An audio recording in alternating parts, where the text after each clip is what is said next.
तो दोस्तों पहले ये इमेज देखिए। तो ये इमेज पहले कुछ ऐसे दिखती थी, फिर फोटोशॉप में उसको मैंने डिजिटल बैकग्राउंड ऐड करके कुछ इस तरह से बना दी है।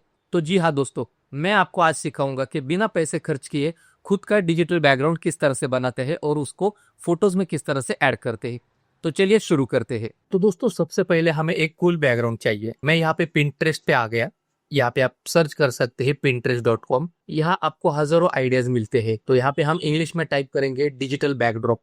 तो जैसे आप डिजिटल बैकड्रॉप यहाँ पे सर्च करेंगे तो आपको ढेर सारे यहाँ पे बैकग्राउंड्स आ जाएंगे। ठीक है, तो आप यहाँ पे देख सकते हैं सारे बैकग्राउंड्स के टाइप, जो भी आपको इमेज चाहिए वो आप यहाँ से डाउनलोड कर सकते हैं। तो यहाँ पर मैं इस इमेज को अभी यहाँ पे फिलहाल डाउनलोड कर लेता हूँ। जैसे मैं इस इमेज को ओपन करूंगा तो ये एक्चुअली किसी की प्रॉपर्टी है। तो किसकी प्रॉपर्टी है, इसके लिए हम यहाँ पे विजिट साइट पे जाएंगे। तो आप देख सकते हैं ईटसी कंपनी का प्रोडक्ट है और यहाँ से आप इसको बाय कर सकते हैं। ठीक है, तो ये डिजिटल प्रोडक्ट है। तो इसमें बहुत सारे यहाँ पे आपको ढेर सारे बैकग्राउंड्स यहाँ पे मिल जाएंगे इससे रिलेटेड। लेकिन हमें क्या करना है कि इस इमेज को एज इट इज यूज नहीं करना, क्योंकि ये किसी की प्रॉपर्टी है। हम इसको एआई से जनरेट करेंगे और इस इमेज को हम रेफरेंस के लिए यूज करेंगे। तो इसके लिए मैं यहाँ पे इस इमेज को थोड़ा सा बड़ा कर लेता हूँ। ठीक है, और यहाँ पे राइट क्लिक करके open image in new tab, और इस इमेज को मैं यहाँ पे सेव कर लेता हूँ। तो यहाँ पे ये इमेज हमारी सेव हो गई। अभी हम चलते हैं फोटोशॉप की तरफ। तो इस इमेज को हम फोटोशॉप में ओपन करेंगे। तो यहाँ पे इस इमेज को मैंने फोटोशॉप में ओपन कर लिया। अभी यहाँ पे हमें क्या करना है कि ये जो सब्जेक्ट है इस लड़की का जो इमेज है उसको हमें यहाँ पे नहीं चाहिए, हमें सिर्फ यहाँ पे बैकड्रॉप चाहिए। तो इसके लिए मैं यहाँ पे लासो टूल लूंगा, या फिर आप इसमें से कोई भी टूल यहाँ पे ले सकते। तो मैं यहाँ से लासो टूल लूंगा और कुछ इस तरह से इस सब्जेक्ट को यहाँ से इस तरह से सेलेक्ट करूंगा और यहाँ पे जनरेटिव फिल कर दूंगा और यहाँ पे जनरेट। तो ये एआई क्या करेगा, यहाँ पे बैकग्राउंड फिल कर देगा। तो यहाँ पे आपको 3 वेरिएशन मिलेंगे। जो वेरिएशन आपको सही लगेगा हम इसको पिक करेंगे। तो ये वेरिएशन काफी ठीक है, क्योंकि हमें ऐसे भी यहाँ पे इमेज को यहाँ पे ऐड करना है और पिछला जो हिस्सा है बैकग्राउंड का ये सब्जेक्ट के पीछे छुप जाएगा। तो इसके लिए मैं यहाँ पे इस इमेज को यहाँ पे पिक कर लेता हूँ। अगर आप चाहिए तो और एक बार जनरेट कर सकते हैं इसमें, और आपको जनरेशन यहाँ पे मिलेंगे। तो उसमें आपको इमेज सेलेक्ट करने के लिए और ज़्यादा यहाँ पे ऑप्शन आ जाएंगे। तो यहाँ पे हम नेक्स्ट करते हैं। नेक्स्ट, तो ये फाइनल करते हैं। इसके लिए मैं कंट्रोल शिफ्ट ई बटन प्रेस करूंगा। कंट्रोल शिफ्ट ई की मदद से यहाँ पे इमेज फ्लैटन हो गई। अभी इस इमेज को मैं सेव कर लेता हूँ कंट्रोल अल्ट शिफ्ट एस की मदद से यहाँ पे, और यहाँ पे इसको सेव। अभी ये इमेज हमारी सेव हो गई। तो इसको मैं यहाँ से डिलीट कर देता हूँ, मतलब यहाँ से कैंसिल कर देता हूँ। और यहाँ पे मैं क्या करता हूँ, एक नया ब्लैंक डॉक्यूमेंट लेता हूँ। यहाँ पे बहुत सारे प्रीसेट आपको मिलेंगे। तो यहाँ पे मैं फोटो प्रीसेट पे जाता हूँ और यहाँ पे 5x7 इस टाइप का एक पोर्ट्रेट यहाँ पे एक प्रीसेट ले लेता हूँ ब्लैंक, यहाँ से क्रिएट करता हूँ। तो यहाँ पे हमें क्या करना है कि ओरिजिनल जो हमने इमेज यहाँ से डाउनलोड की थी उस हिसाब से उससे रिलेटेड एक दूसरा बैकग्राउंड यहाँ पे जनरेट करना है। तो यहाँ पे मैं क्या करता हूँ, सिंपल इस तरह से यहाँ पे आप देख सकते हैं ये एक ऑप्शन है यहाँ पे इमेज जनरेट करने के लिए। तो यहाँ पे मैं क्लिक करता हूँ तो आपके सामने कुछ इस तरह से ये ऑप्शन आ जाएगा। यहाँ पे आपको क्या करना है, एक सिंपल प्रॉम्प्ट लिखना है, जनरेट सिमिलर। तो मैं यहाँ पे जनरेट सिमिलर करके एक प्रॉम्प्ट लिख देता हूँ। ठीक है, और यहाँ पे हम फोटो सेलेक्ट करेंगे। जो टाइप है हमारा कंटेंट ये फोटो है। फोटो यहाँ पे लेंगे, इफेक्ट में हम यहाँ पे थीम्स में जाएंगे और यहाँ पे हाइपर रियलिस्टिक को चूज करेंगे। फिर उसके बाद यहाँ पे स्टाइल, तो स्टाइल कौन सा चाहिए हमें यहाँ पे, तो यहाँ पे हम चूज करेंगे उस इमेज को। और कंपोजिशन, कंपोजिशन के लिए उसी इमेज को हम यहाँ पे सेव करेंगे जो हमने फोटोशॉप से सेव की थी। फिर उसके बाद यहाँ पे हम इसको जनरेट करते हैं। तो दोस्तों यहाँ पे आप देख सकते हैं कि फोटोशॉप ने यहाँ पे इमेज का जो रिजल्ट है बहुत ही खराब यहाँ पे दिया है। तो इन तीनों इमेजेस को मैं यहाँ से कैंसिल करूंगा और जो इमेज हमने फोटोशॉप से बनाई थी उसका एक प्रॉम्प्ट हम बनाएंगे। ठीक है, तो फिलहाल मैं इस इमेज को क्लोज कर देता हूँ। तो यहाँ पे हम चैट जीपीटी ऑन करेंगे। चैट जीपीटी में हम क्या करेंगे, उस इमेज को यहाँ पे अपलोड करेंगे। तो यहाँ पे मैंने जो फोटोशॉप से सब्जेक्ट को रिमूव किया था, जो लड़की का इमेज था उसको रिमूव किया था, उस इमेज को यहाँ पे मैंने अपलोड किया। और यहाँ पे चैट जीपीटी को हम बताएंगे कि हमें एक टेक्स्ट प्रॉम्प्ट चाहिए जिससे मैं एडोबी फायरफ्लाई में यहाँ पे जनरेट कर सकूँ। हमने यहाँ पे प्रॉम्प्ट लिख दिया, create a text prompt for this image so I can generate image with AI like Adobe Firefly. ठीक है, तो इस तरह से हमने यहाँ पे एक प्रॉम्प्ट यहाँ पे दे दिया चैट जीपीटी को और यहाँ से हम एंटर प्रेस करेंगे तो ये थोड़ा सा प्रोसेस करेगा, उस इमेज को वो एनालाइज करेगा और उस हिसाब से यहाँ पे हमें एक प्रॉम्प्ट यहाँ पे दे देगा। तो अभी हम इस प्रॉम्प्ट को यहाँ से कॉपी करेंगे और वापस से हम फोटोशॉप में जाएंगे। फोटोशॉप में आप देख सकते हैं यहाँ पे आप अगर एडिट में जाएंगे तो यहाँ पे आपको जनरेटिव वर्कस्पेस का एक नया ऑप्शन आ गया है। आप इसको ऑन करेंगे तो आपके सामने एडोबी फायरफ्लाई का कुछ इस तरह से एक फोटोशॉप में ही एक वर्कस्पेस यहाँ पे ओपन हो जाएगा। तो यहाँ पे पहले मैंने इमेजेस यहाँ पे जनरेट की थी तो उसका ये हिस्ट्री यहाँ पे दिखा रहा है। अभी हम यहाँ पे क्या करेंगे, जो प्रॉम्प्ट मैंने यहाँ पे बनाया था चैट जीपीटी से उसको यहाँ पे मैं पेस्ट कर दूंगा। फिर उसके बाद यहाँ पे हमें एस्पेक्ट रेशो क्या चाहिए तो यहाँ पे मैं पोर्ट्रेट रख देता हूँ। फिर उसके बाद यहाँ पे रेफरेंस इमेज, तो रेफरेंस इमेज के लिए हम उसी इमेज को यहाँ पे अपलोड करेंगे, यहाँ पे कंफर्म। फिर उसके बाद यहाँ पे रेफरेंस होने के बाद यहाँ पे स्टाइल रेफरेंस, तो स्टाइल रेफरेंस में भी हम उसी इमेज को यहाँ पे वापस से अपलोड करेंगे।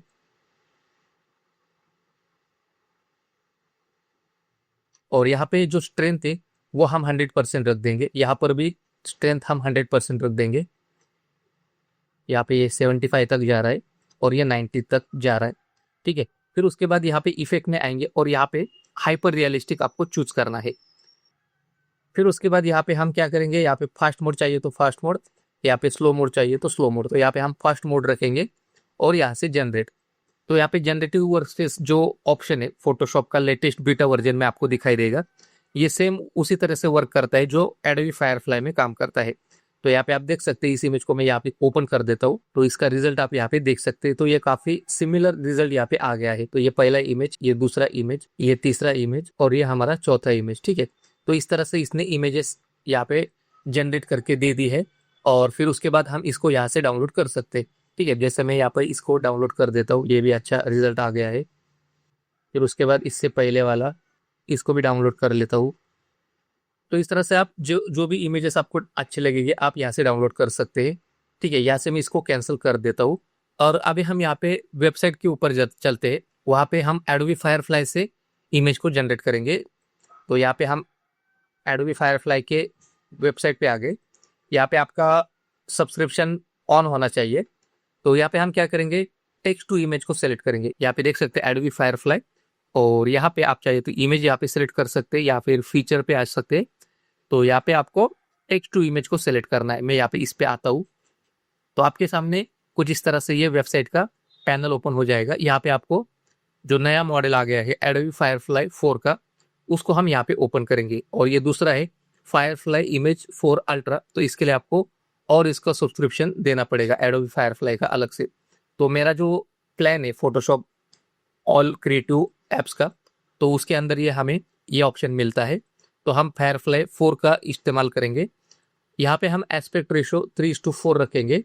फिर यहाँ पे कंटेंट टाइप हमें फोटो चाहिए। फिर उसके बाद यहाँ पे रेफरेंस, तो रेफरेंस हम उसी इमेज को यहाँ पे अपलोड करेंगे। यहाँ पे इसका स्ट्रेंथ बढ़ा देंगे। फिर इसके बाद यहाँ पे स्टाइल है, इसको भी बढ़ा देंगे और यहाँ पे इमेज सेम उसी तरह से जो ओरिजिनल इमेज है उसको हम यहाँ पे अपलोड करेंगे, स्ट्रेंथ बढ़ा देंगे। थोड़ा सा नीचे आएंगे, सेम उसी तरह से यहाँ पे थीम को सिलेक्ट करेंगे और हाइपर रियलिस्टिक को चूज करेंगे। ठीक है, इतना होने के बाद बाकी बहुत सारे ऑप्शन है, colour tone, lighting, camera angle, हम इसको एज इट इज रखेंगे। और जो चैट जीपीटी से जो प्रॉम्प्ट हमने कॉपी किया था वो यहाँ पे हम पेस्ट करेंगे और यहाँ से जनरेट। तो देख सकते हैं आप इसमें एडोबी फायरफ्लाई 4 का जो इंजन है इसमें और काफ़ी अच्छा यहाँ पे इमेजेस जनरेट होके आ गई है। ठीक है, तो यहाँ पे ये 4 नंबर वाली इमेज काफ़ी अच्छी है, हम इसको डाउनलोड कर सकते हैं। यहाँ पे हम सिंपल इससे डाउनलोड करेंगे। इससे पहले वाला इमेज भी हम देख सकते हैं, ये भी काफ़ी अच्छा रिजल्ट आ गया है। इसमें आपको और वेरिएशन चाहिए तो हम यहाँ पे और वेरिएशन करेंगे, जनरेट। तो यहाँ पे आप देख सकते हैं और इमेजेस यहाँ पे जनरेट होके आ गई है। ठीक है, इस तरह से। फिर उसके बाद अगर आप चाहिए तो यहाँ पे स्ट्रेंथ थोड़ा सा कम करो, मैं यहाँ पे थोड़ा सा नीचे जाता हूँ, स्ट्रेंथ कम कर देता हूँ और वापस से जनरेट। तो थोड़ा सा स्ट्रेंथ कम करने के बाद यहाँ पे कलर थोड़ा सा लेस सेचुरेट होके आ गया है। तो ये भी काफ़ी अच्छे रिजल्ट दिख रहे हैं। तो इसमें से हम इस इमेज को यहाँ पे डाउनलोड कर सकते हैं। आप चाहिए तो इस इमेज को भी डाउनलोड कर सकते हैं, आपको वापस से इस एरिया को यहाँ से रिमूव करना पड़ेगा। ठीक है, तो ये भी काफ़ी अच्छा रिजल्ट है, इसको भी हम यहाँ पे डाउनलोड करेंगे। फिर उसके बाद अभी हम चलते हैं फोटोशॉप में। तो अभी हम हमारा जो ओरिजिनल इमेज है उसको हम ऑन करेंगे, जो हमारा सब्जेक्ट है। तो यह हमारा सब्जेक्ट है, ठीक है। इस सब्जेक्ट को हम जो बैकग्राउंड हमने जनरेट किया है उसके ऊपर उसे प्लेस करेंगे। तो सबसे पहले मैं यहाँ पे देख लेता हूँ कि यहाँ पे जो ड्रेस का जो एरिया है ये बहुत ही कम यहाँ पे दिख रहा है, तो इसके लिए मैं यहाँ पे इसको एक्सपांड करूंगा। तो यहाँ पे लेयर पैनल में इस बैकग्राउंड लेयर को मैं यहाँ पे राइट क्लिक करता हूँ और कन्वर्ट टू स्मार्ट ऑब्जेक्ट कर देता हूँ, ठीक है। फिर उसके बाद कंट्रोल टी करूंगा और इस इमेज को थोड़ा सा ऊपर उठाऊंगा इस तरह से, ठीक है, और यहाँ पे ओके कर दूंगा। फिर उसके बाद यहाँ पे कंट्रोल बटन प्रेस करूंगा और इस इमेज को लेयर पैनल में क्लिक कर दूंगा। तो यह हमारा बॉक्स सेलेक्ट हो जाएगा। अभी इसमें क्या करना है, मुझे एक पिक्सल अंदर यहाँ पे लेना है। यहाँ पे मैं कॉन्ट्रैक्ट सिलेक्शन और एक पिक्सल अंदर यहाँ पे सिलेक्शन लेता हूँ। फिर उसके बाद इस सिलेक्शन को मैं यहाँ पे इन्वर्ट कर देता हूँ। तो ये सिलेक्शन यहाँ पे इन्वर्ट हो जाएगा यहाँ पे खाली जगह पे, और मैं यहाँ पे इसको जनरेट टू फिल करता हूँ और जनरेट। तो इससे क्या होगा कि हमारा इमेज थोड़ा सा नीचे से एक्सपांड हो जाएगा और जिससे हमें एडिटिंग करने में आसानी होगी, ठीक है। तो इस तरह से ये जनरेट होके आ गया है। यहाँ पे हम 3 वेरिएशन चेक करेंगे कौन सा वेरिएशन अच्छा है। तो ये काफ़ी अच्छा वेरिएशन दिख रहा है, ठीक है। इसको मैं फ्लैटन कर देता हूँ। अभी मैं इस इमेज का क्रॉप वैल्यू सेलेक्ट करता हूँ। तो इसके लिए मैं यहाँ पे क्रॉप सेलेक्ट करूंगा और यहाँ पे फ्रंट इमेज ले लूंगा। तो यहाँ पे आप देख सकते हैं इसका हाईएस्ट रिजोल्यूशन है। तो इसी क्रॉप वैल्यू को हम यहाँ पे यूज करेंगे। तो उसके लिए हम यहाँ पे इमेज ओपन करेंगे जो हमने जनरेट की थी एआई से। तो यहाँ पे ढेर सारी इमेजेस यहाँ पे जनरेट होके आ गई है। ये हमारा रेफरेंस इमेज था और उससे सिमिलर ये बाकी के इमेजेस यहाँ पे हमने डाउनलोड की है, ठीक है। तो अभी हम यहाँ पे कोई भी एक इमेज यहाँ से ओपन करेंगे। जैसे कि ये एक इमेज है, इसको मैं यहाँ पे लेता हूँ और ये जो क्रॉप वैल्यू है, जो हमारी पहली वाली जो इमेज थी उस इमेज का जो क्रॉप वैल्यू यहाँ पे आ गया है। तो मैं इसको इस तरह से बढ़ा लेता हूँ। यहाँ पे ये जो व्हाइट स्पेस है इसको भी हमें यहाँ पे फिल करना है। तो इसके लिए मैं यहाँ पे जनरेटिव एक्सपांड पे क्लिक करता हूँ और यहाँ से जनरेट। तो ये व्हाइट पैच भी यहाँ पे फिल हो जाएगा। तो इस तरह से ये बैकग्राउंड बन के आ गया है। मैं इसको वापस से यहाँ पे स्टैम्प विजिबल लेयर बना लेता हूँ, कंट्रोल अल्ट शिफ्ट ई। तो ये स्टैम्प विजिबल लेयर बन के आ गया। इन दोनों को इमेज को मैं चाहिए तो ग्रुप में ऐड कर देता हूँ, ठीक है। फिर उसके बाद हमारा जो सब्जेक्ट है इसको हम यहाँ पे सेलेक्ट करेंगे और इस इमेज के ऊपर लेके आएंगे। इसको यहाँ पे इस तरह से एडजस्ट करेंगे। इसको भी हम यहाँ पे राइट क्लिक करके कन्वर्ट टू स्मार्ट ऑब्जेक्ट करेंगे। फिर उसके बाद यहाँ पे इसका जो बैकग्राउंड है इसको रिमूव करेंगे। तो इसके लिए मैं यहाँ पे लासो टूल सेलेक्ट करता हूँ और यहाँ पे सेलेक्ट एंड मास्क पे जाता हूँ। फिर उसके बाद यहाँ पे क्लाउड डिटेल रिजल्ट ये सेलेक्ट करूंगा। फिर उसके बाद यहाँ पे सेलेक्ट सब्जेक्ट करता हूँ, ठीक है। यहाँ पे बैकग्राउंड रिमूव हो गया है और चाहिए तो हम यहाँ पे थोड़ा सा हेयर को रिफाइन कर सकते हैं। फिर उसके बाद यहाँ से हम इसको ओके करेंगे। ओके करने के बाद ये जो हमारी इमेज बन के आ गई है इसको हम यहाँ पे एडजस्ट करेंगे इस इमेज के अकॉर्डिंग, ठीक है। कुछ इस तरह से मैंने इसको यहाँ पे रख दिया। यहाँ पे मैं एंटर प्रेस कर दूंगा। फिर उसके बाद यहाँ पे इस इमेज में जो ड्रेस है उस ड्रेस का जो कलर है वो थोड़ा सा फेंट है। तो इसको मैं यहाँ पे बैकग्राउंड से मैच करना चाहता हूँ। तो इसके लिए मैं यहाँ पे इस इमेज को सिलेक्ट करूंगा और यहाँ पे ऑब्जेक्ट सिलेक्शन टूल, यहाँ पे थोड़ा सा रिफ्रेश हो जाएगा इमेज और यहाँ पे आप देख सकते हैं सेलेक्ट पीपल का एक नया ऑप्शन आ गया है। तो इसमें जाएंगे, इसमें आपको इस सब्जेक्ट को सिलेक्ट करना है और यहाँ पे आपको ढेर सारे ऑप्शन मिलेंगे। तो यहाँ पे हम ड्रेस को सिलेक्ट करेंगे, ड्रेस, और यहाँ से अप्लाई। तो यहाँ पे हमारा ड्रेस सेलेक्ट हो गया है। अभी हम यहाँ पे क्या करेंगे, एडजस्टमेंट करेंगे कलर की।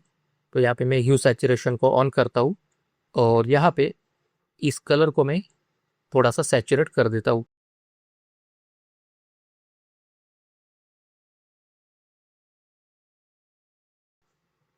तो यहाँ पे काफ़ी हद तक यहाँ पे इमेज को हमने मैच कर दिया है। फिर उसके बाद यहाँ पे इन दोनों इमेज को मैं यहाँ पे ग्रुप में डाल देता हूँ और फिर उसके बाद इस ग्रुप को मैं यहाँ पे मास्क पे क्लिक कर देता हूँ और यहाँ पे ब्रश सेलेक्ट करता हूँ और इस तरह से नीचे वाला पार्ट में यहाँ पे मर्ज कर देता हूँ मास्किंग की मदद से। ठीक है, कुछ इस तरह से। फिर उसके बाद आप चाहिए तो यहाँ पे इमेज को यहाँ पे वापस से जनरेट कर सकते हैं इस तरह से। और यहाँ पे मैं जनरेट टू फिल और जनरेट, तो आप देख सकते हैं बहुत ही खूबसूरत यहाँ पे ये इमेज दिख रही है। ठीक है, आपको जो भी यहाँ पे वेरिएशन अच्छा लगेगा आप इसको पिक कर सकते हो। तो मुझे ये फर्स्ट वाला इमेज काफ़ी अच्छा यहाँ पे लग रहा है। ठीक है, तो यहाँ पे मैं इस इमेज को सेव कर लेता हूँ। तो यहाँ पे हमारा इमेज यहाँ पे सेव हो गया है। तो इसमें आप भाई आपको और कुछ एडजस्टमेंट करनी है तो आप कर सकते हैं, जैसे कैमरा ओपन करके उसमें आप प्रीसेट को ऐड कर सकते हैं, थोड़ा सा ब्राइटनेस कॉन्ट्रास्ट एडजस्ट कर सकते हैं। ठीक है, तो यहाँ पे मैं लुमिनर न्यू ऑन करूंगा। तो यहाँ पे मैं इस इमेज का मैं एक डुप्लीकेट कॉपी बना लेता हूँ और इस इमेज को मैं क्लोज कर देता हूँ, क्योंकि इस इमेज को मैंने ऑलरेडी सेव कर लिया है। यहाँ पे नो करूंगा। अभी इस इमेज को मैं यहाँ पे फ्लैटन कर देता हूँ, या फिर यहाँ पे टाइम फिजिबल लेयर, और यहाँ पे इसको कन्वर्ट टू स्मार्ट ऑब्जेक्ट में ऐड कर देता हूँ और यहाँ पे फिल्टर में लुमिनर न्यू ऑन करूंगा। तो यहाँ पे हम एडिट में जाएंगे। एडिट में आपको यहाँ पे एनहेंस का ऑप्शन मिलेगा, तो इस स्लाइडर को आपको अपने हिसाब से यहाँ पे एडजस्ट करना है।